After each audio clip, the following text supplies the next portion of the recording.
avant de passer à la suite des questions, je veux passer à une ou deux questions des auditeurs qui nous ont été laissées sur Instagram. La première, Alexandre demande, qu'implémentes-tu en plus dans les entraînements pour les forces spéciales? Donc, en plus peut-être d'une prépa générale que tu ferais, quels éléments spécifiques tu intègres pour ces clients-là ou pour ces gens-là? Alors, il faut savoir que c'est une clientèle que j'ai de plus en plus pour les paras, pour le DRA, donc les forces spéciales. J'ai de plus en plus aussi de personnes qui veulent aller dans les GI, Mhm. GI, euh, ouais, etc. Et je pense, il y a deux choses primordiales. La première, c'est la rusticité. C'est passer le moins de temps que possible dans la salle. Je vais un peu à l'encontre de tout le monde peut-être, mais vous allez être, si je réponds à Alex, c'est que tu vas être dehors, tu vas être dans le froid, tu vas être dans la pluie. Et du coup, si tu passes du temps dans la salle où c'est chaud et il y a de la lumière, ton corps va s'adapter à ça. Le corps s'adapte toujours à ce qu'on lui fait faire. Et malheureusement, c'est annulé pour les secondes de GI. Mhm. Le dernier PT, on l'a fait au Parcours Vita dans la nuit. Il avait un gilet lesté, une club belle, un appareil qui lui permettait de pas bien respirer, qui symbolisait un masque, tu vois. Mhm. Le gars, il en a chié, c'était la nuit, il a même plu, je crois. Ça, c'est ce qu'on a besoin pour être opérationnel, c'est la rusticité. Le deuxième point, c'est le mental. T'as beau avoir le meilleur coach, les meilleurs prépas, t'es renforcé, t'es endurant, t'es rustique. Si t'acceptes pas de sortir ta zone de confort, t'acceptes pas la douleur, t'acceptes pas l'échec, tu vas pas y arriver. Et dans mes sélections de 3 semaines qui sont très très rudes, des forces spéciales, c'est souvent que l'instructeur il vient et dit voilà, bah, tu as raté ou certainement que tu ne vas pas être pris. C'est des doutes qu'on te met. Mhm. Et du coup, si tu n'as pas l'habitude d'être dans ces doutes, de te faire confiance de nouveau, bah, tu te dis bah, à quoi bon? Il m'a dit que en fait, c'est juste de la manipulation, tu vois. Et c'est vraiment de stick to the plan. J'ai un objectif, je dois m'entraîner et je vais y arriver. C'est vraiment ça. Là, on a rejoint l'aspect mycorn aussi, hein, qui est très intéressant. Donc, rusticité et mentale, ouais, je dirais. Maintenant, les deux sont liés, hein. Ouais, ouais, et c'est comme tu as dit, c'est de passer du temps dans les situations que tu vas retrouver ensuite, que ce soit donc on repart sur la spécificité et vraiment te préparer de manière spécifique aux demandes du test, aux demandes de la fonction que tu vas devoir assumer. Ce qui me vient à l'esprit, tu parlais de l'aspect mental, quelque chose que j'ai entendu des Navy SEALs, ou en tout cas des camps d'entraînement donc qui s'appelle BUD/S et qui dure 6 mois si je me trompe pas. Euh, Ils ont fait en gros des interviews avec un des instructeurs qui était aussi psychologue après le camp d'entraînement, on va dire, qui est très très long. Et ils ont demandé à chacun des participants, ceux qui ont terminé ou ceux qui ont abandonné au milieu, quelle était leur perspective en termes de temps et en termes d'échéance mentale qui se donnait. Et presque de manière unanime, les gens qui avaient réussi se donnaient des temps très très courts. En gros, ce qu'il disait, c'est je veux continuer jusqu'au prochain repas. Si je ne me trompe pas, les repas, c'était toutes les 6 heures. Donc, tu avais 4 repas par jour et il disait simplement je veux arriver jusqu'au prochain repas ou je veux arriver jusqu'au prochain lever de soleil ou je veux arriver jusqu'au repas d'après. Et avec des échéances très, très courtes, ils arrivaient en fait à ne pas on va dire, se mettre sur le dos. Ben voilà, il me reste 6 mois à faire, il faut que je tienne, etc. Non, non, il me reste. Est-ce qu'on peut finir la journée? Est-ce qu'on peut finir cette prochaine mission?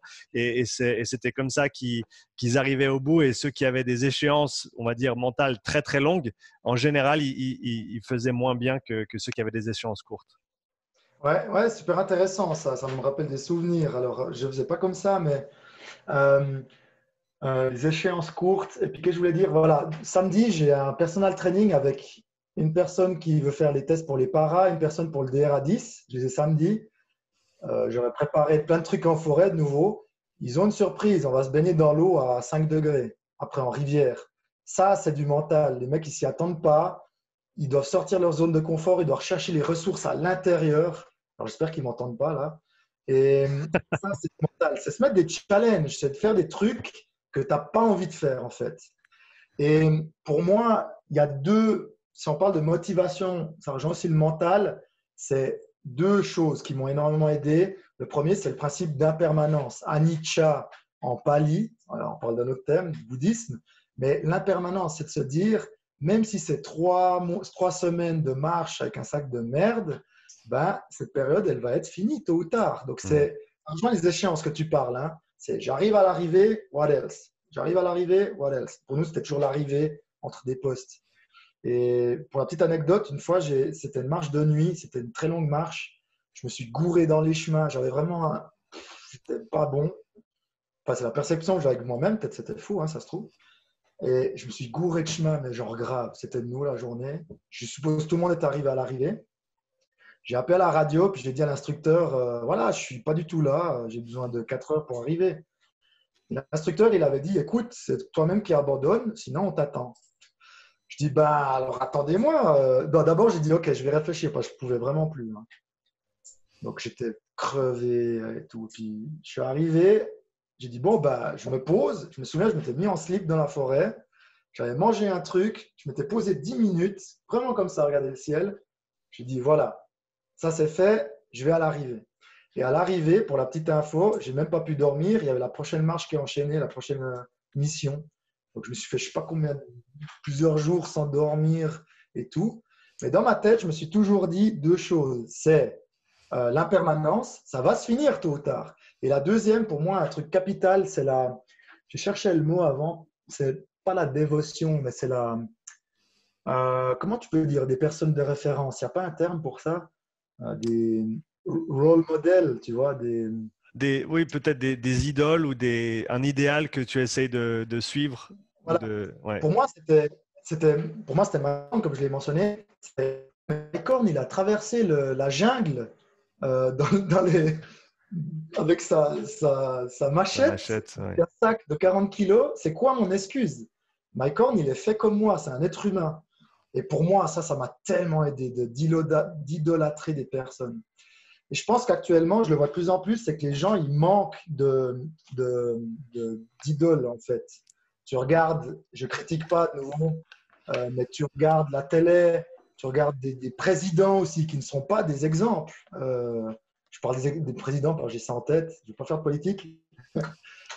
Tu regardes des gens à la télé, des télé-réalités.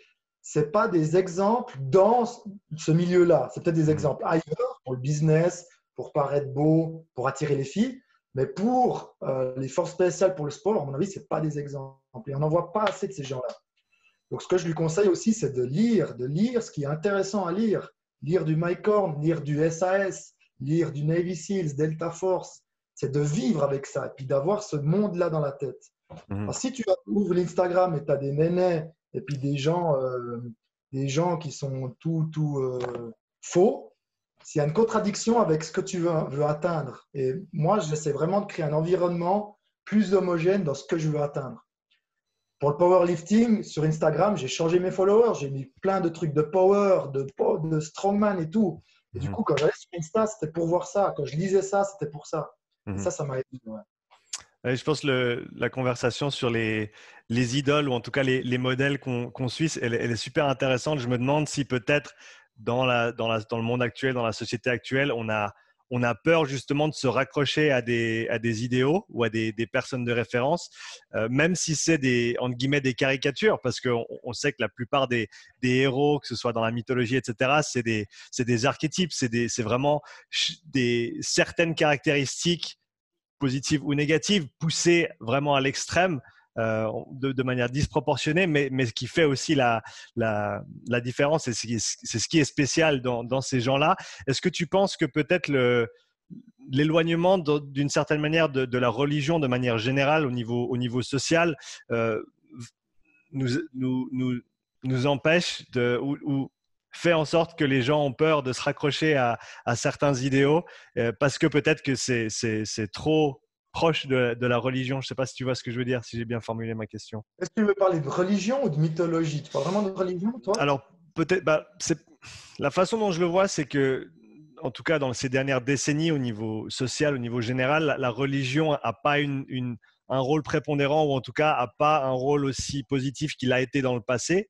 Et donc peut-être qu'on associe le fait d'avoir entre guillemets, des idoles et certaines figures qu'on respecte au-delà de tout, euh, comme par exemple certains personnages peu importe les religions dont on parle. Et donc, du fait si on veut, on associe le fait de suivre des idoles à l'idée de la religion, eh ben on s'en est éloigné un petit peu du fait que la religion n'est pas très populaire de nos jours. C'est intéressant ce que tu cites et je vais essayer de rester, euh, je vais essayer de pas trop donner mon avis dans le sens, euh, je pense clairement qu'on est en manque de cadres sains et bon, peut-être que je vais te donner trop mon avis, mais Tu as le droit de me donner ton avis si tu as envie de le mais partager. j'essaie de travailler là-dessus parce que des fois j'ai tendance à être noir et blanc. C'est quelque chose que Ouais. je travaille, mais on vit quand même dans une société actuellement qui est sur la consommation. Et qu'on le veuille ou non, ça c'est vrai. Et du coup, on nous éloigne si je- En fait, les nouvelles références, c'est souvent des références de consommation, en fait. Mhm. Ça peut être des pubs, par exemple. Euh, Ça peut être des choses qu'on voit à la télé qui, inconsciemment, vont nous faire consommer. Et je pense on a toujours des idoles, si on parle toujours d'idoles, hein, mais dans un sens plus de consumérisme. Mhm. Voilà, consommation.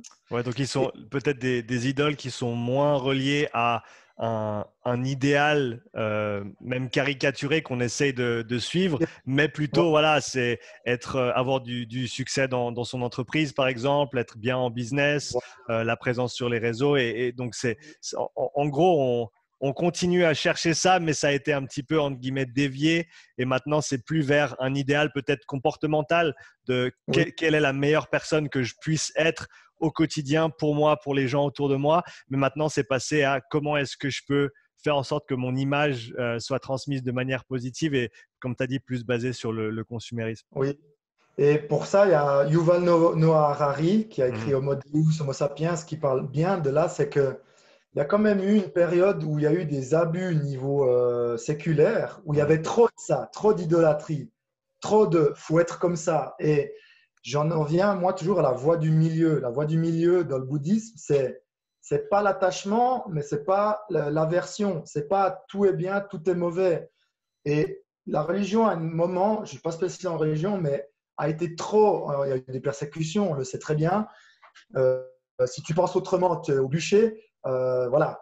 Et je pense qu'on doit se rediriger vers une voie du milieu, une voie plus qui peut être dans la consommation, mais consommation intelligente, réfléchie, et aussi l'idolâtrie de certaines personnes. Mhm. Maintenant, à mon avis, pourquoi il y a moins d'idolâtrie aussi? Je prends l'exemple de Wim Hof. Je ne sais pas si tu connais Wim Hof. Oui. Encore hier soir, j'ai regardé un truc de lui. Ce mec, il est génial. Il est génial. Hier, il m'a redonné la flamme d'aller dimanche dans le froid. Alors, j'ai toujours la flamme. Mais il a eu un speech, il m'a boosté. Pourquoi il n'est pas plus mis en avant, cette personne, de nouveau? Parce qu'il va dans la concurrence de la société de consommation. Il dit qu'on est capable de gérer notre système immunitaire, en gros. C'est ce qu'il dit avec les Mhm. respires, avec le mental. Et c'est prouvé scientifiquement maintenant. Mais ça dérange énormément. Je ne sais pas si tu connais Bruce Lipton, qui a mis en avant Euh, l'épigénétisme oui, notamment. oui, oui. C'est un des premiers qui a mis en avant l'épigénétisme, c'est que les gènes qu'on a, elles s'expriment aussi à cause de l'environnement. Mhm. Donc, si mon père a eu un cancer, mon grand-père aussi, ça ne veut pas dire forcément que je vais l'exprimer, que je vais l'avoir, mais je vais devoir faire gaffe à ma bouffe, au sucre, etc., au stress. Et de nouveau, un gars comme Lipton, il n'est pas assez mis en avant. Pourquoi? Parce qu'il va en contradiction avec cette société. Si on Mhm. parle de Dispenza aussi, Joe Dispenza, pour tout ce qui est, je ne sais pas si tu connais, Non. c'est tout ce qui est, je te conseille de lire Dispenza, est génial. C'est tout ce qui est physique quantique, Mhm. tout ce qui est énergétique, tout ce qui est pensée et tout. C'est aussi prouvé noir sur blanc, mais on n'en parle pas de nouveau. Et voilà, c'est pourquoi on n'en parle pas? Parce que ça dérange, parce que ça dit la vérité, à mon avis, mais la vérité qui dérange, et surtout, ça ne fait pas forcément consommer. Voilà. Ouais, c'est intéressant ce que tu dis. J'aime bien cette perspective-là. Une autre perspective qui me parle dans ce domaine-là, c'est que un idéal, quel qu'il soit, sera toujours d'une manière ou d'une autre beau. Il y a une certaine beauté dans l'idéal et la beauté et l'idéal sera toujours le juge de qui tu es. Parce que tu vas toujours tendre vers l'idéal, mais on ne sera jamais parfait. Et donc, on sera toujours en deçà si on veut l'échelonner, si on veut établir une certaine hiérarchie. Et donc, dès le moment où tu vois quelque chose d'idéal et que tu vois quelque chose de beau, ben, tu ne peux faire que te refléter sur toi-même et te rendre compte que tu n'es pas aussi bien que tu pourrais l'être. Et peut-être que ça, c'est quelque chose d'autre qui met les gens mal à l'aise par rapport à certains idoles où on veut pas, en fait, on se ment et on veut pas se dire, ben non, en fait, oui, est-ce que je pourrais être mieux? Oui, je veux être mieux. On sait que c'est difficile de prendre sur soi et de dire, j'ai des progrès à faire, je suis pas aussi bien que je pourrais l'être dans tel et tel domaine. Et peut-être que ça fait peur aux gens aussi de ce côté-là. Et ouais, c'est pour ça, moi qui étudie beaucoup de plus en plus le bouddhisme, c'est de nouveau, c'est pas le but, c'est pas d'être parfait, c'est pas l'état de Bouddha qu'on cherche à atteindre. Si c'est ça, oui, d'être la personne parfaite, comme tu dis, mais c'est le chemin d'y arriver. Je prends un exemple. Durant la première vague, j'ai eu des conflits avec des amis, soi-disant qu'ils étaient des amis, qui m'ont mis des bâtons dans les roues, qui a eu des histoires et tout, ok? Et le fait de pouvoir appliquer ce que j'ai étudié, ce que j'ai médité, c'est-à-dire peut-être la sagesse, peut-être la non-violence aussi. La non-violence, c'est pas juste de ne pas réagir, hein, mais c'est de réagir de manière, dans la voie du milieu, proportionnée, réfléchie et non Mhm. pas impulsif. Et du coup, quand tu arrives à mettre ça en pratique, tu vois, c'est tellement gratifiant. De nouveau, on parle du chemin pour y arriver. Je dis, waouh, j'ai évité une deuxième guerre mondiale avec ce pote. Par exemple, tu vois, en réagissant comme ça, en prenant sur moi, en observant, ben, maintenant, c'est de nouveau un pote, tu vois. Et pourquoi je te dis ça? C'est parce que je pense on a tous un état parfait au fond de nous, Mhm. mais comme tu dis, on reste imparfait parce qu'on a des influences, parce qu'on a ça, on a un mental, un ego et tout.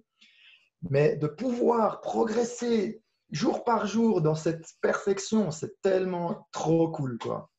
Et on parle de ça dans le sport aussi pour moi. C'est chaque jour faire un peu mieux, un peu plus lourd, un peu plus endurant. Et en revenant sur les idoles, tu m'avais dit aussi que je trouve très bien quand on sait le potentiel qu'a le corps humain, c'est un truc de malade. Donc, euh, pour moi, Wim Hof, je le prends. Wim Hof, c'est un malade, on est d'accord. Mais quand j'essaie de faire comme lui et que je vois que je suis toujours vivant, je me dis, mais bon sang, j'ai des ressources insoupçonnées. Mhm. Donc, le fait de viser un peu haut, que ça soit un super-héros, ben là, c'est un être humain, mais que ça soit Jésus aussi, Jésus dans sa compassion. Et tu dis, ouais, mais Jésus, c'est un symbole ou comme ça. Oui, mais tu vois qu'en appliquant ces paroles, tu peux aussi avoir un cœur plus compatissant. Et Mhm. tu vois que ça marche. Donc, je trouve bien de quand même suivre ces références. Et je trouve que c'est vraiment pas nocif en soi. Mhm. Mais sans exagérer. C'est pas, je ressemble à Wim Hof, je veux la barbe, je vis dans le froid et tout. Bien que moi, je suis Ouais. assez extrême, je suis toujours en t-shirt, short à l'année, à pieds nus. Alors, mais je sais que ça me fait trop du bien d'être à pieds nus et je le fais. Mais c'est grâce à des mecs comme ça que je me suis dit, mais pourquoi pas être à pieds nus toute l'année? Et Mhm. ben, le résultat, c'est que je suis trop bien maintenant. Ouais, Voilà. comme tu as dit, l'idolâtrie, ça peut être, ou de suivre un certain idéal, ça peut avoir un côté néfaste, bien sûr. Il y a des bonnes façons de le faire et il y a des façons un petit peu moins bonnes. Pour enchaîner sur une deuxième question de l'audience, Nao demande comment peut-on se préparer mentalement pour les tests grenadiers dans l'armée suisse, donc. De nouveau, on parle de la même chose.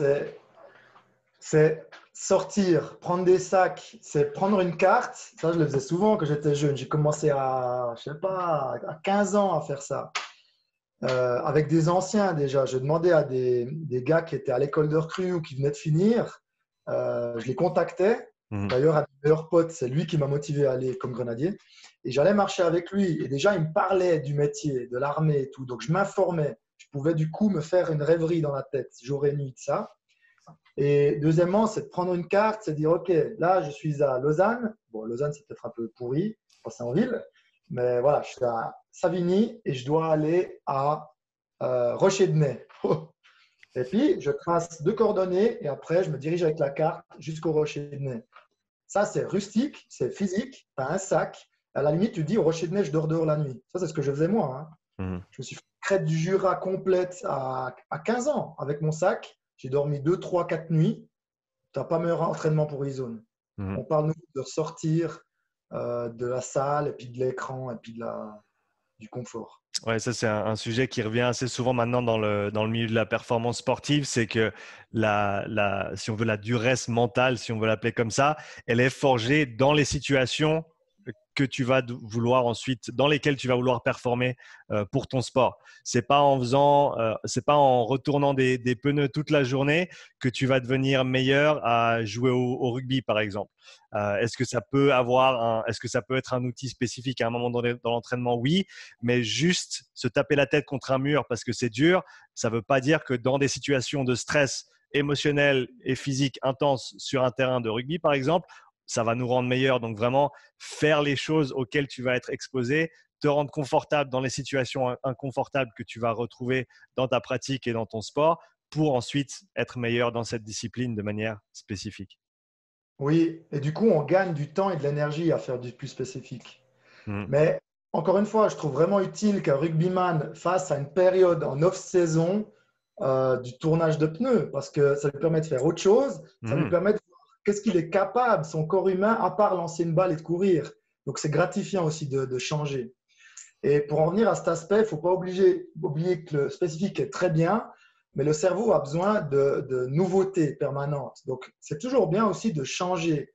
Je prends exemple, moi maintenant j'ai appris à jouer aux échecs, j'ai toujours voulu, j'ai adoré ces gars, Kasparov, ces gars jouer, là, transpirer.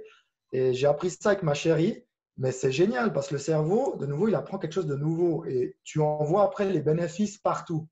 Euh, Tu vois, je veux dire, dans la concentration, Mmh. dans la résolution de problèmes, dans l'anticipation, etc. Donc, rustique dans les objectifs, mais pas oublier aussi de varier.